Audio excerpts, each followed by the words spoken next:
Amen.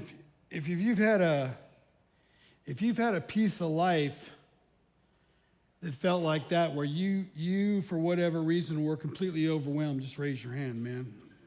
Amen. We know what that feels like, don't we? Yeah. You know, when it's an avalanche, usually you don't know when it's coming, right? It's worse than you thought it was going to be, if you ever thought it was going to be anything. You're not sure what to do next. Life is very confusing. In a crisis, we don't think straight. Amen.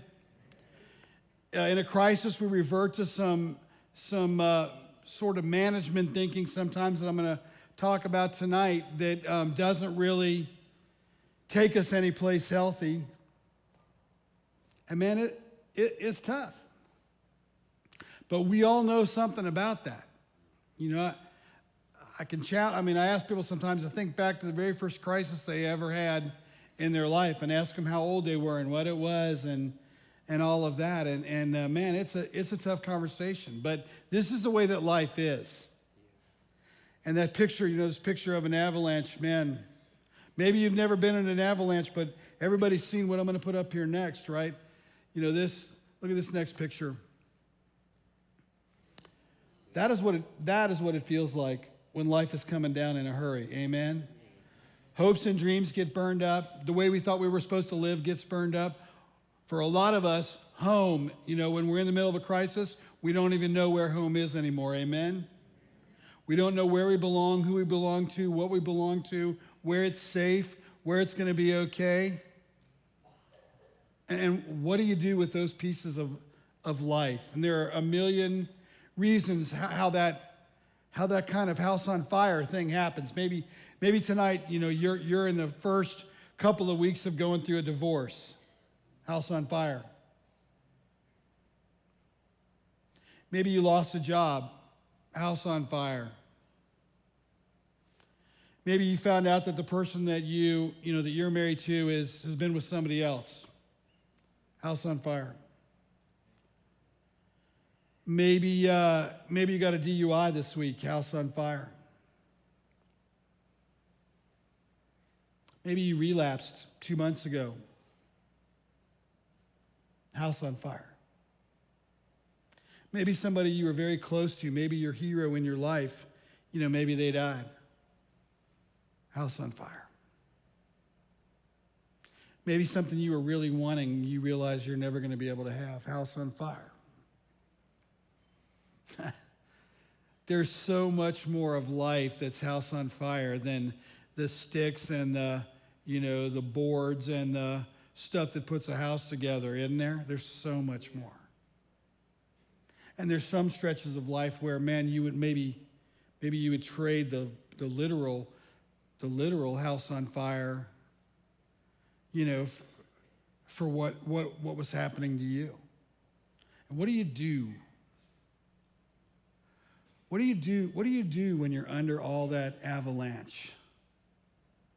What do you do when you're knocked down or maybe you're knocked out? What do you do? Well, a lot of us, a bunch of ways that we handle it, right? Some of us just go into function mode. You know what that is? You just get busy and do something that you think you should do to try to find a way to focus on the unfocusable, right? And you'll clean or you'll go do this or you'll just try to figure out some way to be in your pattern the way you're supposed to be, only you'll do it a lot harder. And you'll try to find a way to make the house on fire piece of your life go numb. Or maybe that's not how you do it. Maybe you'll do it with a truckload of anxiety. Maybe you're anybody out there a big league worrier? Some of you that worry like that, you create your own house on fire, amen? You do it tonight. You know, that just blew you up, that picture, and you're thinking about 91 things tonight. Hey, did I turn off the burners at my house? I leave the fire on? I wonder if I should go right now. Yeah. I say you stay. Just call a neighbor, text them. You know, hey, how's my house looking? You know, a lot of us, maybe it won't be anxiety or it won't be over-functioning. Maybe it's going to be denial. It's really not that bad. You ever heard of that? Anybody here ever tried that? No. We would never try that. That'd be crazy. Who would do that? Maybe it's that. Maybe it's more than that, though. Maybe it's bargaining. Maybe you're going to go, man, God, you know what? If you would just get me out of this, God, I'll tell you what, man. Let me just tell you what I'll do for you. Anybody ever pray like that? No, we never did. We're all former recovering Baptists. We would never pray like that. No. Just us sorry Lutherans would pray like that. Liars, that ain't right. But, the bargaining thing's a big deal. We'd like to believe that somehow we could manage outcomes by just sort of getting into God and making a deal with God. Maybe it's not bargaining. Maybe this is big for us in this room, right? Maybe it's this lovely thing called isolation. You don't gotta not talk to people to be isolated. You just gotta pull out the fine card. How's it going? Fine. Everything's fine. You fine? Yeah, I'm fine. We're all fine. And that's how you keep people off you, right? You don't tell anybody anything. 2.5 solid years, I cruised right into the church that I was at in Hilton Head and went into work and sat down, at my desk and greeted everybody and was having a good time every morning and got coffee and just, made out. People would have thought I was making out like a bandit, man. And it was like everything was just going the way it was supposed to go. Church was growing fast and everything. And I made sure that not one person in that whole building for months and months and months, not even 2.5 years for the whole church, knew anything about what was going on at my house, with the addiction at my house, what was happening with my kids, what was happening with my wife. They didn't know. And man, honestly, I thought that's what you were supposed to do. I thought that was a necessary ingredient of being a pastor, is that, people that come to your church, man, they don't want to know that. You're supposed to be the strong guy. You're supposed to be the guy you're supposed to be able to handle this on your own. After all, you are a professional. Until this one, I got into it one day with God, and he's like, who taught you all that stupid stuff? If you're working for me, I certainly did not. Isolation is a killer. The whole reason that we push for sponsors in this room, for all of us, look, it is not because our sponsors are geniuses. It is not because even on a given day, they know more about recovery than where we are. That could be true. You know what it is?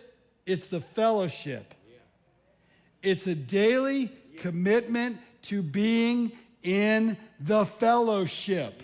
The fellowship is the fellowship, the daily fellowship is the fellowship that a sponsor brings to your life.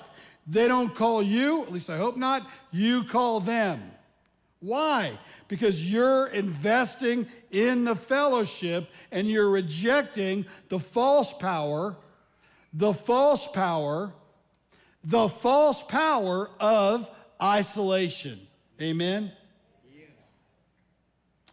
Maybe the way you handle that kind of a house on fire deal is you get back into some grief that is like as a domino set that you've experienced from other places in your life that you've never resolved, and now this one more bad thing happens, and it takes you all the way back to 1992 or 87 or 2001 or I don't know when it was.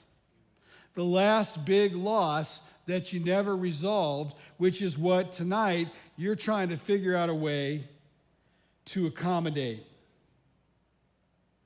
One of our biggest problems with the avalanche that's inevitable if you're going to live life is that we're just not very good at coming to terms with our powerlessness.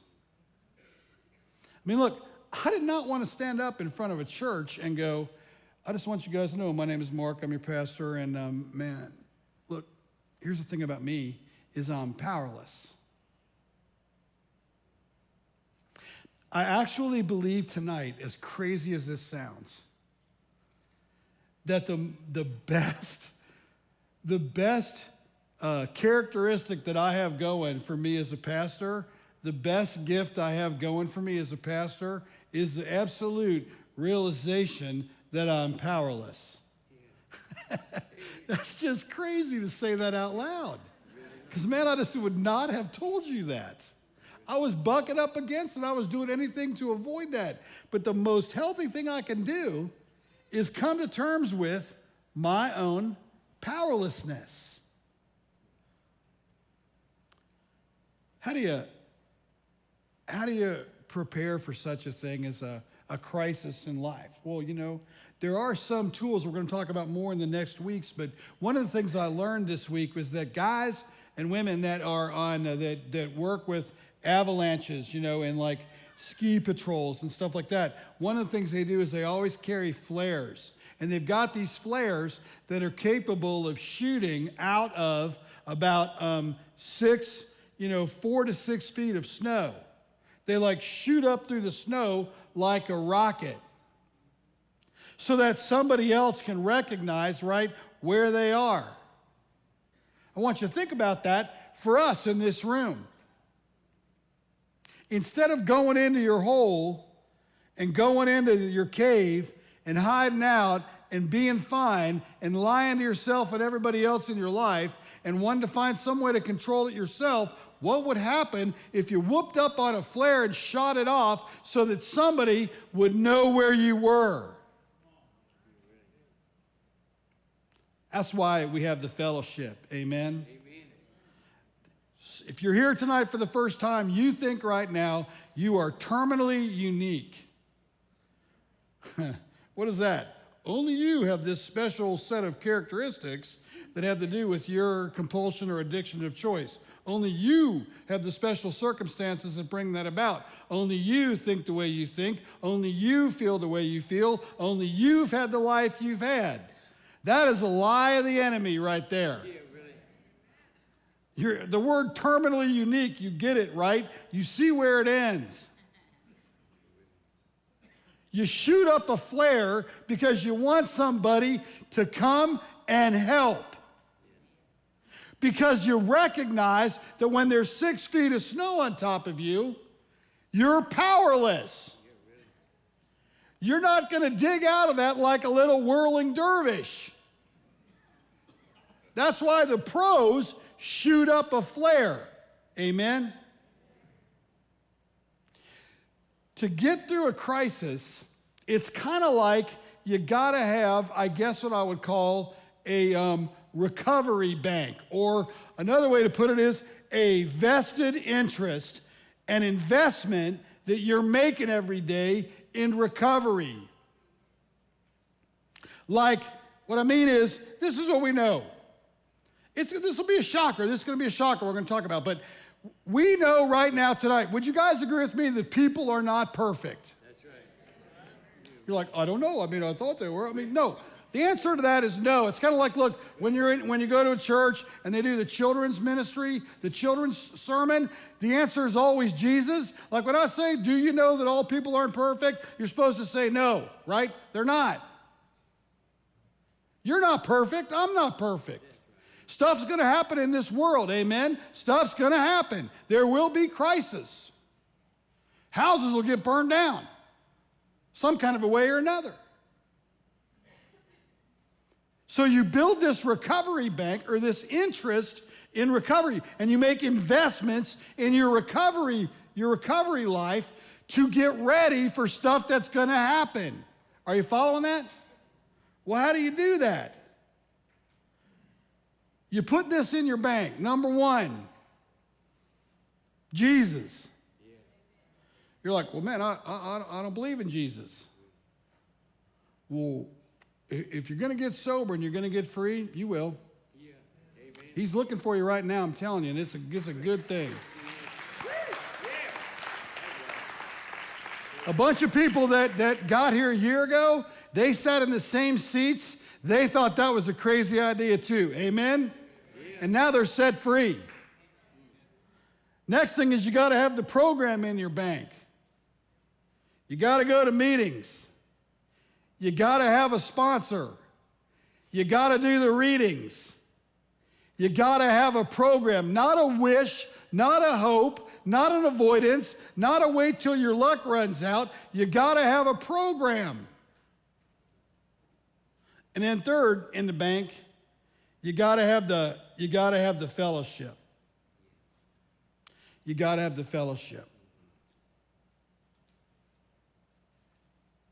Here's the part about Jesus that I was talking about, him being in your bank. So there's a story about this time when these guys were following Jesus around. They're called his disciples, right? And those boys, they're a wreck, man.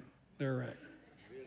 And they're hanging out with Jesus one day. They're going to get in a boat and go to the other side of this lake or whatever. So it says when Jesus got in the boat, his disciples got in there with him. The next thing they knew, they were in a severe storm. They knew they were in a severe storm. House on fire. Waves were crashing into the boat. Jesus, tell me if you wouldn't want to hang around with someone like this. While they are in the middle of a storm, Jesus is in the boat. Waves were crashing into the boat, and he was sound asleep. That's some good, that right there is a serious recovery bank. Amen? Am I right? Yeah. That's a serious recovery bank right there. They roused him, pleading, Master, you got to save us. We're going down. Jesus says to him, why are you such wimps? Why are you such cowards? Faint hearts? I like it. Faint hearts? Because they got no bank.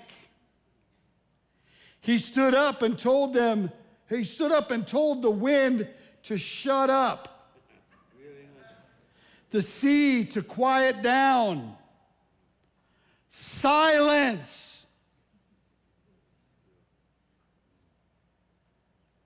The sea became as smooth as glass. The men rubbed their eyes. They were astonished. What's going on here? Wind and sea come to heel at his command. That's out of Matthew 8. Man, you know what? That is exactly how Jesus works. If you begin to put him into your recovery bank, you will see, maybe slowly, but surely for sure, you will see the way that he stays with you when it's all breaking loose. Amen? You will see his endurance, his strength, his insight, his hope, his confidence, and his willingness to go the extra 20 miles just to love you. Tonight, I think we got to get in started with this whole series, we probably got to make a choice, and this is what it is. We got to decide tonight if we're going to learn to trust, because I think a lot of us don't. I certainly did not. What I trusted when I was going through all that stuff I was talking about in my life, you know what I trusted? I trusted the circumstances that were in front of me. I trusted the events that I was running from. I trusted the stuff that was overpowering me. I trusted my own fear. I trusted my own sense of not wanting to be powerlessness. And the thing I did not trust, the person I did not trust, was Jesus. I chose to trust the stuff that was going on around me. Listen, it did not work. Nobody came up and gave me a medal for being isolated. Nobody came up and gave me a medal and said, man, that was, you know what, Mark? You were an excellent pastor, man. You hid that from us for 2.5 years. We're so proud of you. No one did that. No one's going to give you one of those either. You'll have to give it to yourself out in the garage. We got to decide if we're going to trust the creative structure of God. You know what that is? It goes like this. There was in the book of Genesis, the first book of the Bible, it says like this. There was the evening, there was the morning, and then there was the next day. And then God went to work building the world as you know it. There was the evening and the morning and the next day. if there would have been us, it would have been like, hey, don't you think you should do the stars today? I mean, shouldn't this happen over here? Let me just show you the way I think it could be a little better. I mean, like, I don't think, do you like that fish? I mean, there's better fish than me. Come on. Can you imagine us being involved with God when he was doing it? That's why we came last. He didn't have to put up with us. Amen? Think about that. Am I right? It's kind of like this when you get married, you're 20 years old, you talk to each other, how long should we wait till we have kids? Some people go, as long as possible. Let's live our whole life, go everywhere, go to Tahiti, go here, go there, do what we want to do, then we'll have kids. That's like God. When are you going to bring human beings on the earth? The last possible moment. They'll think they're me. Evening, look at the rhythm. Evening, morning, next day. Or morning, evening, next day. Morning, evening, next day. Morning, evening, God blesses it, says it's good, is completing that next day. That's what God has to promise you, regardless of the circumstances that you're in the middle of tonight. He can promise you a creative structure that he is in charge of in your life. Amen. The question is not will he do it, but will you give it over to him? Because the other choice you're going to make tonight is you're going to continue to choose the chaos in your life of the enemy that is going to eventually suck the life right out of you. Yeah, really. You're going to choose the chaos of the enemy. It's going to look like your chaos, but it won't be. It'll be the enemy's. We're going to have communion tonight, and that's going to be a good deal for us. But I want to tell you a quick story, and then we'll start with that. My grandmother, she was this German woman and stuff like that, and she had a thing if she would make these sugar cookies. I swear to you now, I mean, I think about this, like, redactive history means you look at history the way it actually is, not the way you saw it originally. I had to do some of that for this story because I think about it like, those cookies, man, what were in those suckers that made them so good? You know what was in them? Some flour and then a little colored sugar on top. We thought they were like the end of the world good. When I was a kid, man, you would fight for them like a banshee. You'd take out your sister for one of them. There's other reasons why, but I'll never forget. My grandmother, I'll never forget this. One day, my mom called my grandmother. Four of us were over there with my grandmother. And my mom proceeds to tell my grandmother she's got to go to the hospital. She's at a payphone. She's got to go to the hospital because she has been in a wreck, totaled her car, big old huge honking Pontiac station wagon, totaled her car, and her finger was completely messed up, and she was probably going to have surgery, and could my grandmother keep us for a little while? My grandmother, smooth as glass. You know what she said to me? You know what she said to us? It kills me, man. Have a cookie. See, like, God's in charge of your life when you can come up with stuff like that. Have a cookie. Because God's got it. I'm just going to give out the cookies, man. I want you to think about the clarity that my grandmother had, right, about who's in charge. She didn't run around the house. She didn't make us nervous. She looked right at us, have a cookie. And see, that's what Jesus is telling you tonight. Would you trust me enough to give you a cookie? Would you trust me enough to put order into your chaos? Would you let me in? Would you let me take over? Would you let me have it? Would you let me show you? Would you let me speak some hope into your life? Would you let me speak some freedom into your life?